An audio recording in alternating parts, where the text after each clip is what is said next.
সংস্কৃত পাঠশালাতে সকলকে স্বাগত জানাই। আমি সুরজিৎ রয়। আজকে তোমাদের ওয়েস্ট বেঙ্গল স্টেট ইউনিভার্সিটির থার্ড সেমিস্টার মেজরের সাজেশন নিয়ে আলোচনা করব। তোমরা অনেকবারই আমাকে বলেছো মেজরের সাজেশন নিয়ে আলোচনা করতে, তাই আজকে সেই সাজেশন নিয়ে আলোচনা করছি।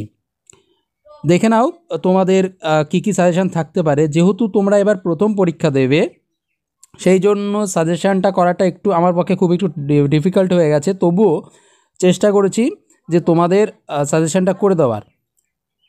দেখে নাও, তোমরা চাইলে এটা স্ক্রিনশট করে রাখতে পারো। প্রথমে থাকছে সেকশন এ থেকে কাব্যালঙ্কার সূত্রবৃত্তি। যে প্রশ্নগুলো বেশি করে পড়বে সেগুলো হচ্ছে কাব্যের শ্রেণীবিভাগ, রীতির আত্মা কাব্য, কাব্যের প্রয়োজন আর কাব্যের অঙ্গ। এই চারটে বিশেষ করে পড়বে। এছাড়া যেটা পড়বে রীতির আত্মা কাব্যের সঙ্গে রীতির যে ভেদগুলো, তিনটে ভেদ আছে, বৈদর্ভী রীতি, গৌড়িয়া রীতি, পাঞ্চালী রীতি, এটাও কিন্তু পড়বে। ঠিক আছে, মোটামুটি তোমাদের কিন্তু অনেকটাই পড়তে হবে। যেহেতু তোমাদের প্রথম ব্যাচ, তাই জন্য সাজেশন সেভাবে কিন্তু করা যায় না। যাই হোক, এটা গেল কাব্যালঙ্কার সূত্রবৃত্তি। কাব্যালঙ্কার সূত্রবৃত্তি বড় প্রশ্ন গেল। এবার ব্যাখ্যা থেকে তোমরা এই ব্যাখ্যাগুলো পড়বে।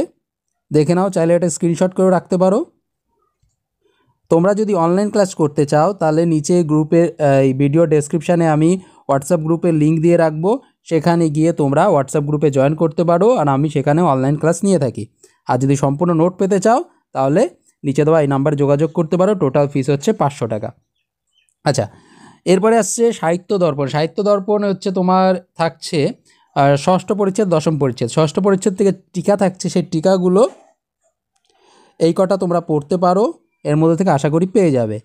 আর অলঙ্কার, দশম পরিচ্ছেদ থেকে অলঙ্কার, মোটামুটি এই 10টা অলঙ্কার পড়ে যাও। ঠিক আছে, বিশেষ করে যেগুলো আমি বলে দিয়েছি, অনুপ্রাস, যমক, উপমা, রূপক, অপোন্নতি, নিদর্শন, এই 6টা অলঙ্কার বিশেষ করে পড়ে যাও। বাকি এই 4টেও পড়ে যাও। আশা করি তোমরা এইখান থেকে প্রশ্ন পেয়ে যাবে। কোথাও যদি তোমাদের বুঝতে অসুবিধা হয় তাহলে অবশ্যই কমেন্ট করে জানাও।